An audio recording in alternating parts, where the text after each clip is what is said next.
Good afternoon to you. Well, as you deal with perhaps no water and no electricity all at the same time, Cabinet is in its annual Lekgotla to prepare for the President's State of the Nation address. So many questions around whether government can lead an effort to reform to fix the problems that we have at the moment. There's load shedding. The ANC has claimed many times it will renew itself. The President himself has said he wants to implement structural reform. But there are many people who now believe President Cyril Ramaphosa will not lead any process of reform. And Bernstein is the Executive Director at the Centre for Development Enterprise. And good afternoon to you. You suggested that President Ramaphosa is no longer a credible reformer. Why do you say that? Well, Stephen, he's been the president for 5 years now. And year after year, we get a State of the Nation speech and many other speeches. But our problems seem to keep getting worse.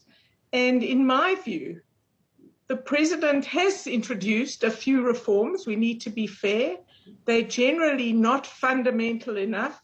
They're implemented at glacial speed, and it's just not sufficient for the South African mix of crises. So I don't think there is sufficient political will or courage to deal with the many challenges that face South Africa today.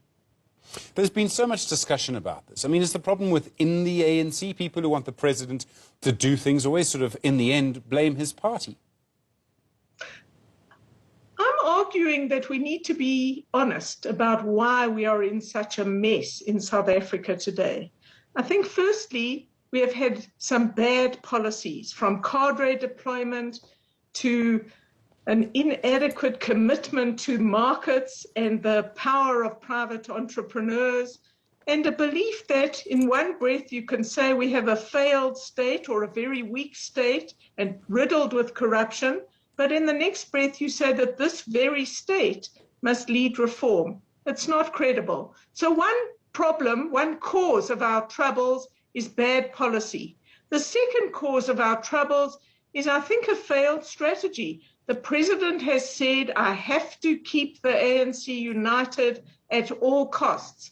I don't buy that. I think it's failed. Because of that strategy, he knew there were people in his security establishment in 2018 who were, I don't know the right word, let's call them traitors, not committed to the Constitution or to peace or his presidency. And even after 2021 and a failed insurrection and his own panel report, we've yet to see anyone senior charged or subject to disciplinary action. That is a consequence of not wanting to break up the ANC. He has people in his cabinet who are incompetent to do the job. There are allegations of corruption against many people, but they remain. So that's the second cause of our troubles, a very bad strategy which has failed. The needs of the country are much greater than unifying the ANC. And then thirdly, I don't think we're seeing a leader who learns from experience.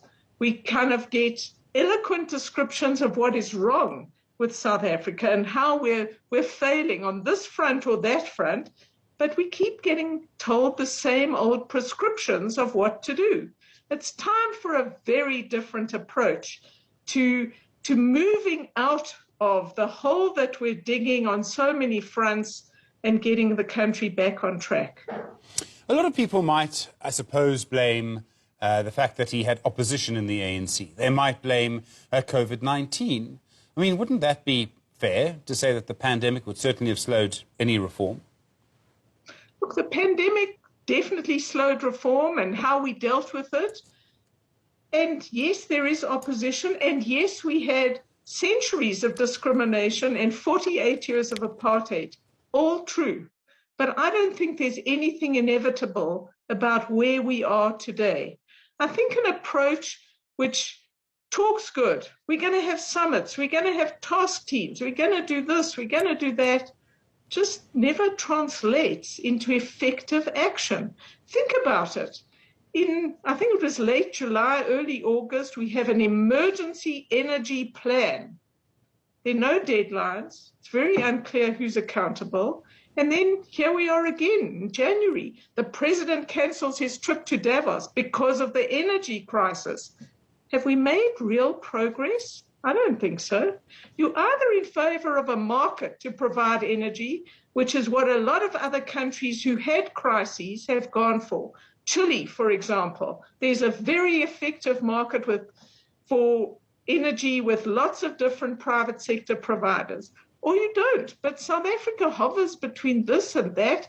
And the bottom line is we never get anywhere. I also think a leader who does not support the CEO of Eskom when he's accused of treason is just, what kind of leader is that? Sure. Ramaphosa said 6 years ago, so in 2017, when he was running for the leadership of the ANC, he said he wanted to have a social compact involving business, government and labour. And perhaps the strongest criticism one could make of the president, if one wished to be critical, would be on this. 6 years ago he made the promise, and we just don't have it. However, if one wanted to then explain why that didn't happen, the answer might go like this, that our country is too divided, that business and labour, maybe government, are too divided. The divisions in our society run too deep for anyone to sort of do anything. Could that be the problem? I hear your criticism of the president. I'm not going to argue with you about it. But could it also be that our society is, unfortunately, just too divided? Stephen, I'm not saying this is easy or that running South Africa is easy. But in my view, in a democracy, we elect people to govern. And to govern is to choose. It's not to be elected and then say, oh, I'm not going to make any decisions. I'm going to consult this one and that one. I think a compact, a grand compact, was a very bad idea. It's not the right way to run South Africa. Firstly, you have to say who is in the room when we're setting up such a compact. It's big business, big labor, and big government, national government. Think of who is not in that room. The unemployed, the cities, smaller firms or new firms. So I don't think this is a way to run South Africa. So that's the first issue. The second issue is a compact requires some negotiation. It's not the government coming along and saying, everybody sign on the dotted line to what we're going to do. And if you keep avoiding the big issues that hold us back, that investors keep telling us hold us back, you're never going to make any progress. So I think a social compact was the wrong approach. I think leaders in a democracy must lead. I think they have to make choices, sometimes hard, difficult choices that disrupt the status quo. But when you live in a country where over 50% of the population lives in poverty, and we have one of the world-beating unemployment records, you have to make some new decisions. And to think that repeating the same old policies, perhaps with new Christmas wrapping, is going to get South Africa out of trouble, well, we're deeper in trouble now, in many respects, than we've ever been in the last 5 years. What kind of reforms do you think would make a difference? What for you would need to be done urgently? There are a lot of things. I think we need really excellent people in our cabinet. That's one issue. Not just the cabinet, but the top officials. And I think we need a philosophy of change. This country needs change if we're going to get people out of poverty. What is the president's philosophy? Mine is clear. I think we need an effective state that concentrates on doing the basics, and I would free up the market, which is one of the few areas with capacity as the state collapses around us. I would free up the market and entrepreneurs to do as much as they possibly can within reasonable regulations. So I don't think we have a philosophy of change. We want a developmental state, but we don't have an effective state at all.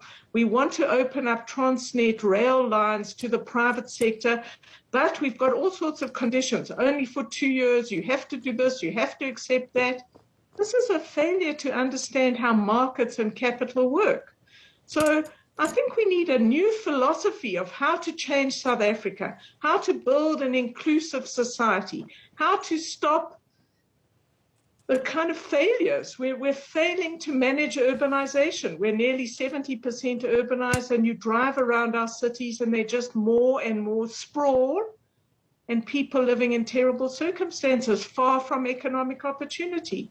I could go on, but to keep doing what we're doing is not going to help. I think we have to stop cadre deployment. We need people in a modern South Africa, sophisticated country, who know how to run big systems.